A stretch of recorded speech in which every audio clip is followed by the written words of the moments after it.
What's going on, my trainer club? Today we're going to check out the top tips for the Kalos region in Pokemon Go. Generation 6 is finally here, and we have an event to go with it, so you know I'm going to help you guys out. So, welcome to the trainer club. Here we go! Welcome back, everybody. Let me know in the comments below, how are you feeling about Kalos in Pokemon Go? I am so incredibly excited about all of this. Which one is your favorite new Pokemon that is spawning in the wild?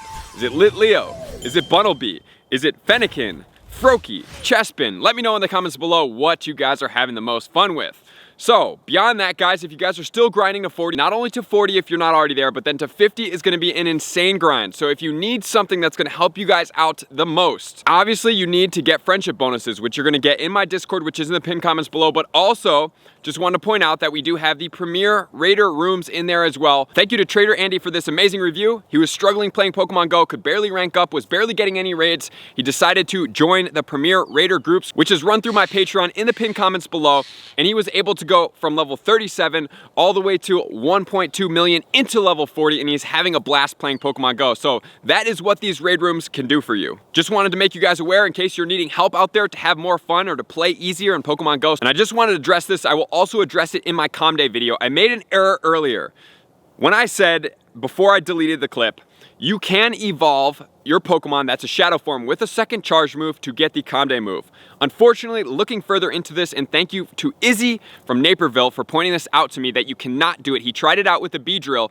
to be able to get the drill run on a Shadow Beedrill that did not have the TM'd away frustration. The only way you can do that is through a Team Go Rocket event takeover. But as of right now, unfortunately, if you have a frustration Pokemon, frustration blocks the evolution of Community Day moves, so you're gonna have to hold on to that Pokemon, unfortunately. But at that point, you're probably gonna have to Elite TM it. So that is the situation. I will also put it in next week's official Calm Day prep video.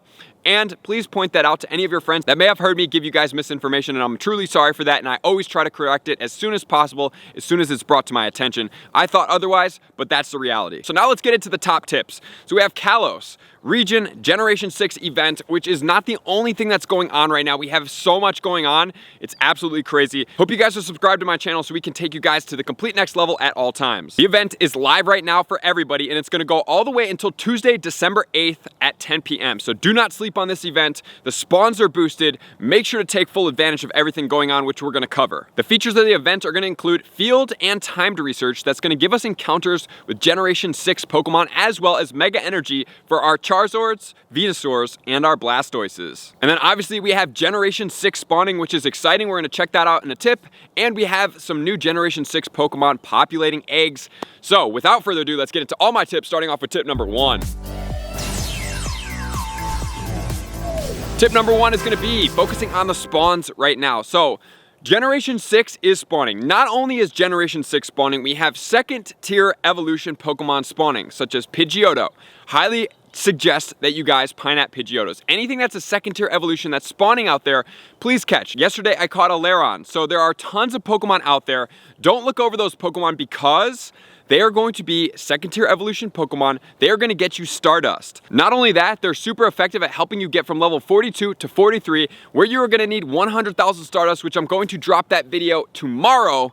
Second video of the day, because we're doing 2 videos today, 2 videos tomorrow. I hope you guys are buckled up and ready for the ride, because it is going to be a lot of fun. So as far as Generation 6 goes, what are the spawns? What is going to be relevant? What should we do with these Pokemon? We have these starters, which are going to be Chespin, Fennekin, and Froakie, going into respectively Chestnut, Delphox, and Greninja. As far as these Pokemon go, they are not the strongest per se, but they all have unique combinations that we haven't really seen starters be meshed up with. So for the Chestnut, it's going to be grass and fighting type. For the Delphox, it's going to be psychic and fire. And for the Greninja, it's going to be water and dark combination. We have Bunnelby, that's going to go to Diggersby. Fletchling, which is going to go to Talonflame. So be careful with the Fletchling, guys.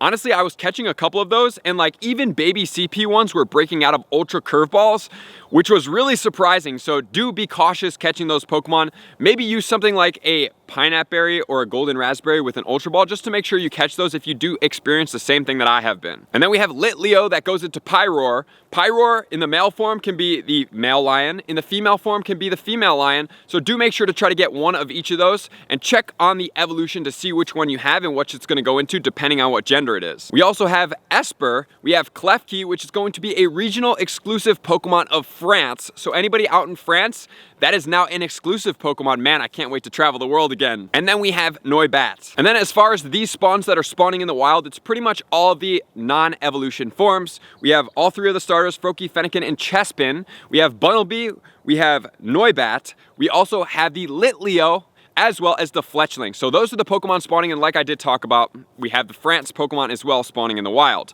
So what are gonna be the relevant Pokemon? Number one thing I suggest you guys do, get out there during the respective boosted time frames. So sunny weather is gonna boost both of the fennekin as well as the chespin in order to get you guys that Pokemon in weather boosted format. So saving a lot of these Pokemon and starting to trade them now would be a very good idea, not only to get some candy to start stocking up, but also to get lucky Pokemon. I highly suggest that you guys, if you choose to evolve one, don't evolve your best one, because at some point they are going to have a calm day. Granted, we are looking at very far probably in the future right now because we haven't even had Generation 5 starters yet, but starting to stock up when they're prevalent, especially if you have a good IV one, to save it, because when these Pokemon do get their movesets, I do anticipate them to be much more powerful, because as of right now, there's only going to be one of these starters that's going to be relevant in the Go Battle League, which is going to be Chestnut. Chestnut in the Great League, surprisingly, is going to be ranked 25 with Vine Whip, Superpower, as well as Energy Ball combination. So that's already a good start, and just think about it, that Pokemon is going to get Frenzy Plant at some point or another, which is a very, very strong hitting move. 100% IVs on this Pokemon is going to be a 1-15-15. And then also it ranks good in the Ultra League. It is going to be ranked 78 with the exact same moveset. 100% IVs on this Pokemon is going to be a 1-15-14.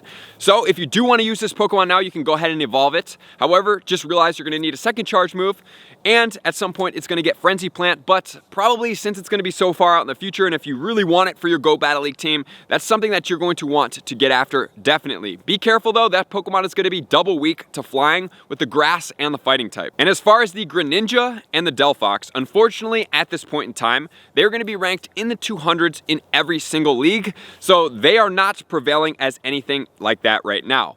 And Greninja is slightly subpar with its stats. Delphox is kind of even-keeled. So the big takeaways here, get out there, pineapple as many of these Pokemon as possible, catch as many as the second tier evolution Pokemon as possible, because they're going to be getting you a lot of Stardust, and we still have the bonuses. I'm going to put a little quick hint in here before we go over another video that's going to be coming out this weekend that I really want to help you guys out get more XP on.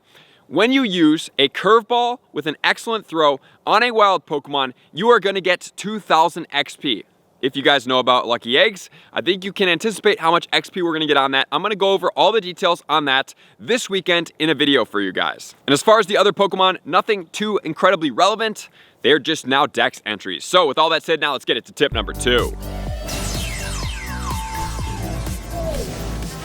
Tip number 2 is going to focus on the field research and the timed research that's going on right now. So what's going to be the best of our benefits? So let's check out the timed research right now. The one thing I want to point out about the timed research is that, remember guys, like I just said, 100,000 Stardust is going to go from 42 to 43. The big thing about that is saving some of this stuff, putting on a star piece, and then claiming all of this easy Stardust on field research combined with 12-kilometer eggs would easily surpass you on that 100,000 Stardust in a very fast manner. So if you do choose to do that, hopefully you guys are semi-close to that level. If you're not, go ahead and start claiming it. But if you are, make sure to save it until you hit that and then claim it. So let's check out all the tasks right now. Anything is that there is to point out. So there's nothing too crazy here. Just wanted to point out that at each and every level, we are going to get some Mega Energy for our Pokemon. So we are going to get Charizard Mega Energy, Charizard, Charizard, Charizard, Charizard.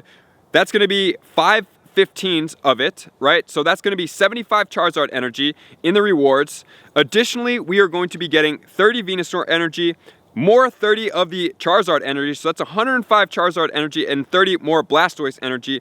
And then at the end, you guys get a lucky egg. So the totality of the Stardust on here is not incredibly high, but make sure to save it up if you want to really power through that level in the 100,000 Stardust. So nothing too crazy right there to write home about, but what are going to be the field research tasks and what the 100% IVs are. Catch 3 normal type Pokemon is going to be a Bunnelby encounter. Bunnelby 100% IV is going to be 237. Catch 5 flying type Pokemon is going to be a Fletchling encounter. 100% IV is going to be 343. And then finally we have catch 7 fire type Pokemon, which is easy because for me Litleo is everywhere, especially during sunny weather. Going to give you a Litleo encounter. 100% IV on this Pokemon is going to be 611. So guys, get out there, grind hard, get the 100% IVs, have fun, and most importantly, we're on to tip number 3.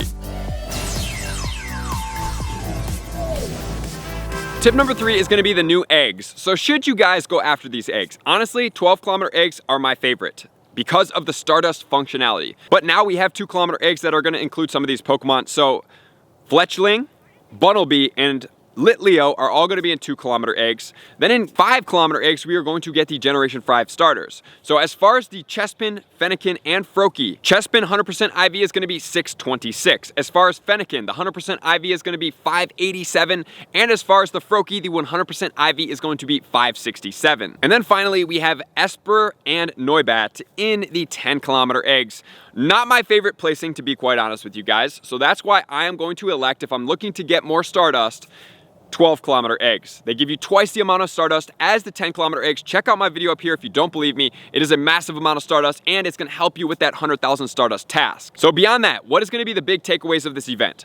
Pineapple all of these starters as much as possible. Pineapple all the Generation 6 Pokemon as much as possible, but don't pineapple in such a degree that you are wasting out on your pineapple berries that are going to help you for the Calm Day if you need other Pokemon more, right? Because we have the Mudkip, the Bagon, we have a lot of Pokemon coming in December Calm Day. If you want to check out the full tips video, please check it out up here.